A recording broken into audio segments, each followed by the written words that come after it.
Every team, every topic, everywhere. This is Believe.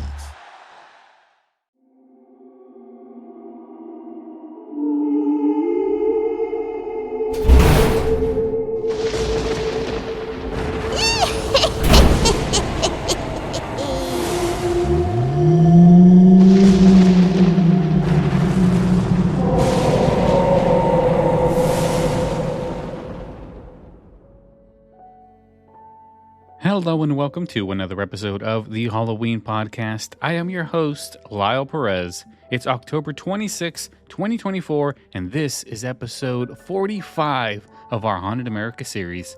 Today, we're traveling to Vermont, a state known for its stunning fall foliage and small town charm. But beneath the beauty lies a deep history filled with chilling ghost stories and haunted locations. From eerie castles to haunted bridges, the Green Mountain State has its fair share of spirits that refuse to leave. We are getting dangerously close to the end of Haunted America, but that just means that we are that much closer to Halloween. Only 5 more days until Halloween, guys. We are so close. I'm so excited. Got a lot of cool things planned for Halloween. Well, not really for the Halloween podcast, just Halloween in general with my kids. It's kind of one of the last few years that I'm going to be able to do the whole trick-or-treating thing. My daughter Calexi is going to be Wednesday. My son Callan is going to be some crazy killer. I don't know what he's going to be. He's got like this cool LED mask that I got him that kind of like changes to different like faces and stuff. So he's going to do that. My daughter Callie, she keeps telling me what she's going to be. My oldest, she's 16 now. She goes to all of these conventions with me, and she keeps telling me what it's going to be. It has something to do with Roblox. Some type of a character. I don't know. She had me buy her a shirt, or she had me make her a shirt that said, real men wear pink or something like that. I don't know. Whatever. If you guys know what that is, that's what she's going to be for Halloween. She's going to be cosplaying at the Corinth Comic Con that we're going to 1 week from today. So that reminds me, if you're in the Corinth, Mississippi area, Tennessee area, somewhere around there, why don't you go over to Corinth Comic Con, which is happening next week, next Saturday, and I'll be there. I am one of the sponsors. I will have a booth there. I'll be handing out some Halloween podcast stickers, getting new subscribers, meeting more listeners. So if you are in the area, head on out because I'll be there. I'm not sure exactly where I will be, but I will be somewhere there. So just look for my booth and then you'll be able to meet me. So yeah, come on out next week, Corinth Comic Con. I'm not sure what the website is, but I'm pretty sure if you type in Corinth Comic Con, Mississippi on Google, it'll come right up. And also, I want to put this at the top of the episode. I know there's a lot of locations that I didn't talk to. I'm only talking about 10 in each state, and there's a lot of good ones that I didn't really talk about. So if there's a haunted location that I didn't talk about, send me an email, thehalloweenpodcast@gmail.com. I do have a couple of them already of people that have been sending me saying, hey, why didn't you talk about this place? And then they tell me a little bit about it. And I'm like, okay, cool. So I'm thinking about doing another episode sometime in November where I'm going to talk about my experience with Haunted America. I'm going to talk about some of the locations that I missed that people have told me that I should. Some updates on some of the stuff, because there have been some updates of people telling me certain things are no longer open, and I'm like, okay, I didn't know, I can't sit there and do hours upon hours of research on one location, because 50 episodes, 50 days is a lot of work. So if there's a place that you wanted me to talk about that I missed, send me an email, thehalloweenpodcast@gmail.com. Let me know what you thought about Haunted America. I might read some emails of some people giving me some feedback on what they liked about Haunted America and so on and so forth. So yeah, send me that email, thehalloweenpodcast@gmail.com. All right, for now, bundle up, guys. Grab those flashlights because we are on our way to Vermont. Our first stop is Wilson Castle, located in Proctor, Vermont. This grand mansion was built in the 1880s by Dr. Johnson and his wife, blending European architecture styles with Vermont charm. After Dr. Johnson's untimely death, the castle changed hands multiple times before being purchased by radio engineer Herbert Wilson in the 1940s. Wilson made the castle his family's home and turned it into a tourist attraction. Today, it remains under the care of the Wilson family. But the stately mansion is far from peaceful. Many visitors have reported encountering shadowy figures, especially an elderly man in a gray suit thought to be Herbert Wilson himself. Cold spots and the sudden sensation of being watched are common occurrences in the upstairs bedrooms, and ghost hunters frequently capture EVPs during overnight investigations. There are even reports of whispers and footsteps echoing through the halls when no one is there. The castle is open for tours, and even offers overnight stays for those brave enough to face its resident spirits firsthand. Next, we head to Stowe to visit Emily's Bridge, officially known as Golden Brook Bridge. This quaint covered bridge has a tragic past tied to the legend of Emily, a young woman who took her own life after being rejected by her lover. While the exact details of her death vary, most believe Emily hung herself from the rafters of the bridge, and her restless spirit has haunted it ever since. Emily's ghost is known for her violent outbursts. Visitors often report deep scratches appearing on their car, and even on their bodies after crossing the bridge at night. People have also heard distant cries, phantom footsteps, and disembodied voices echoing in the dark. She seems to harbor a particular hostility toward men, which has made this bridge a focal point for ghost hunters and thrill seekers alike. The bridge is still accessible to the public, though many caution against visiting it alone, especially after dark. The Brattleboro Retreat Tower, located on the grounds of Brattleboro Retreat, have long been a symbol of tragedy. The tower, constructed in the late 1800s by patients of the retreat, then known as the Vermont Asylum for the Insane, became infamous as a place where troubled patients took their own lives. While the retreat itself remains a fully functional mental health facility, the tower has been closed to the public for decades due to its dark history. Visitors and staff who approach the tower often report seeing ghostly figures standing at the edge, as if ready to jump. These apparitions vanish before hitting the ground, leaving those who witness them with a deep sense of unease. Paranormal investigators who have explored the tower's surroundings have recorded cold spots and captured distorted voices on their equipment. The feeling of dread is overwhelming to anyone who ventures too close, making it one of the most haunted locations in Vermont. The luxurious Equinox Golf Resort and Spa in Manchester is best known for its high-end amenities and picturesque views. But beneath the glamour lies a history of paranormal activity. The resort dates back to the 19th century, and its most famous ghostly resident is Mary Todd Lincoln, wife of President Abraham Lincoln. After the assassination of her husband, Mary visited the Equinox to mourn, and it's believed her spirit has lingered ever since. Guests have reported seeing her apparition dressed in black, often wandering the halls of the upper floors. Cold drafts and flickering lights accompany her presence, and some have heard the faint cries of a child, believed to be her son Willie, who tragically died very young. The hotel staff frequently witness doors opening and closing by themselves, and some claim to have seen the reflection of Mary Todd Lincoln in mirrors, only for her to disappear upon closer inspection. The Equinox is still open today, offering both luxurious stays and a chance to encounter its famous ghost.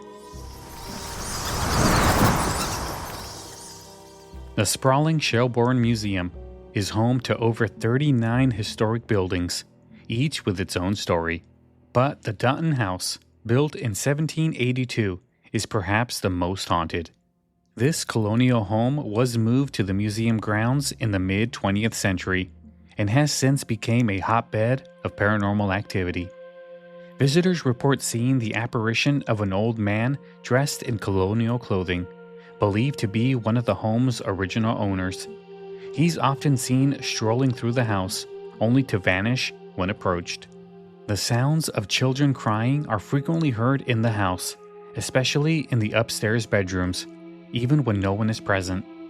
Museum staff have also encountered strange occurrences, like furniture moving on its own, lights flickering, and footsteps echoing in empty hallways. While the museum is open for tours, the Dunton home remains a favorite spot for those seeking a brush with the paranormal.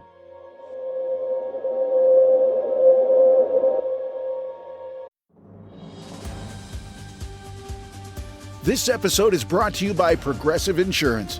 Fiscally responsible, financial geniuses, monetary magicians. These are things people say about drivers who switch their car insurance to Progressive and save hundreds. Because Progressive offers discounts for paying in full, owning a home, and more. Plus, you can count on their great customer service to help you when you need it, so your dollar goes a long way. Visit Progressive.com to see if you could save on car insurance. Progressive Casualty Insurance Company and Affiliates. Potential savings will vary. Not available in all states or situations.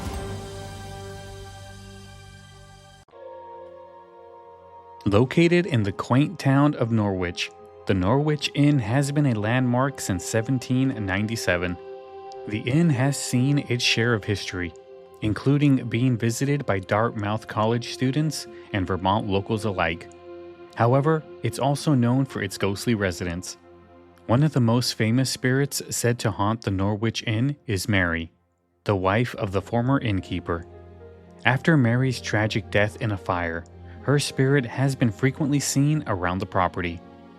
Guests report hearing footsteps in the hallways late at night, doors open and close on their own, and some have even claimed to see Mary's apparition in the tavern, always accompanied by a sudden chill. Staff also recounts seeing objects move without explanation and have heard phantom voices calling their names. Despite the spooky atmosphere, the Norwich Inn remains a popular destination for both history buffs and ghost hunters alike. Next, we visit the Barre Opera House, a historic theater that has entertained audiences since 1899. While it's known for its impressive architecture and cultural significance, it's also home to some uninvited guests. The most common sightings at the Barre Opera House are of an old man in a top hat, believed to be a former theater director or patron who never quite left. Visitors have reported seeing the man sitting in one of the balcony seats, only for him to vanish when approached. Others have experienced cold spots and heard whispers coming from the darkened corners of the theater. The Opera House continues to host performances today, but those who visit are always on the lookout for its ghostly patrons. The University of Vermont in Burlington is one of the oldest universities in the United States, and with such a long history, it's no surprise that it has its fair share of ghostly legends. One of the most famous spirits said to haunt the site is that of a former medical student who died during an anatomy experiment gone wrong in the 19th century. Students and faculty alike have reported seeing the shadowy figure of a man roaming the halls of the medical building, particularly near the anatomy labs. There are also stories of a ghostly nurse seen wandering the halls of the old hospital located on campus. She is often seen tending to patients who no longer exist.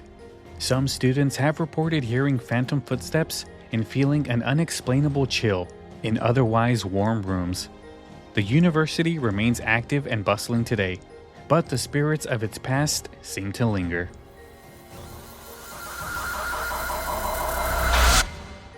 The Green Mountain Inn is another haunted destination with a history dating back to 1833. The inn is known for its classic New England charm, but it's also known for the ghost of Boots Barre, a former inn employee. Barre was the son of the inn's horseman, and after saving a guest during a snowstorm, he became something of a local hero. However, his heroism led to his downfall, and he was later dismissed for his drunken habits. Legend says that Barre met his end in a tragic accident when he slipped off the roof while trying to fix it during a storm. His ghost is often heard dancing on the roof during storms, with the sound of heavy boots stomping across the shingles. Guests have also reported hearing faint music playing, as if Boots is reliving his glory days. The Green Mountain Inn is still open today, offering a cozy stay with the possibility of a visit from its famous ghost.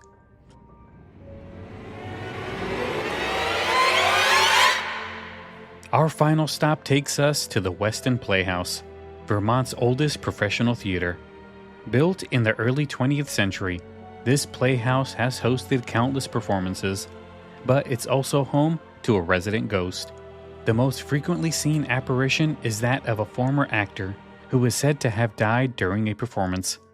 He has been spotted backstage, often just before a big show, and performers have reported feeling his presence during rehearsals. There have also been reports of phantom applause after practices, as if an invisible audience is still enjoying the performance. Staff members have heard footsteps in the empty theater, and the sound of stage props moving on their own. The Weston Playhouse remains active today, offering both thrilling performances and the chance to encounter its ghostly patrons.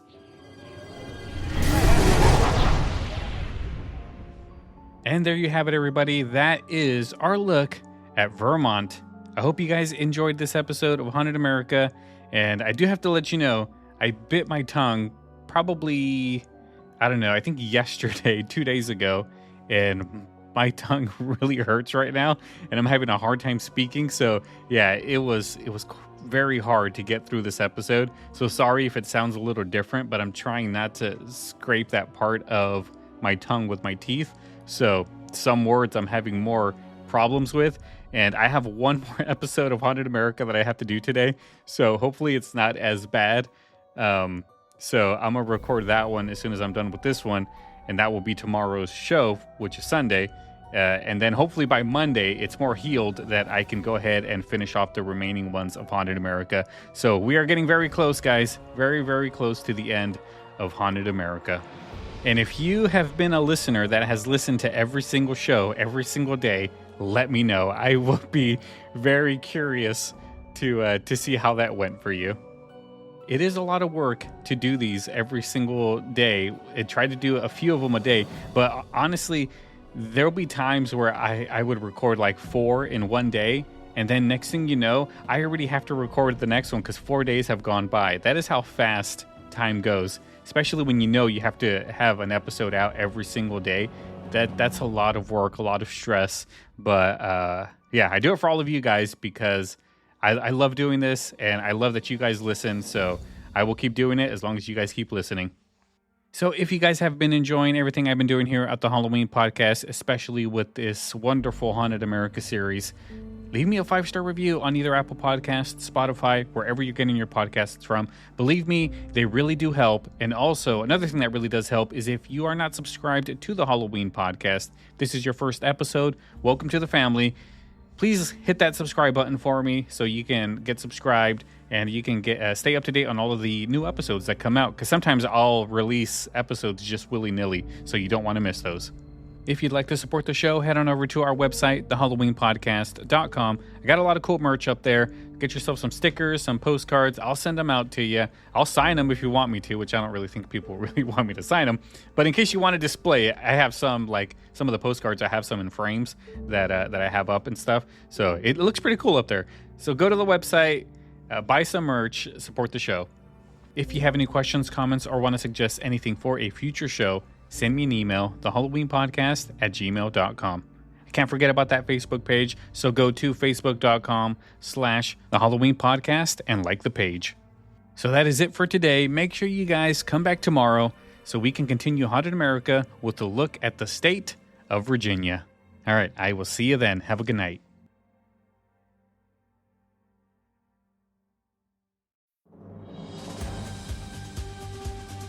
This episode is brought to you by Progressive Insurance.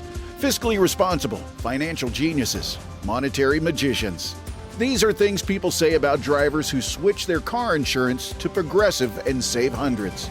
Because Progressive offers discounts for paying in full, owning a home, and more. Plus, you can count on their great customer service to help you when you need it, so your dollar goes a long way. Visit Progressive.com to see if you could save on car insurance. Progressive Casualty Insurance Company and Affiliates. Potential savings will vary. Not available in all states or situations.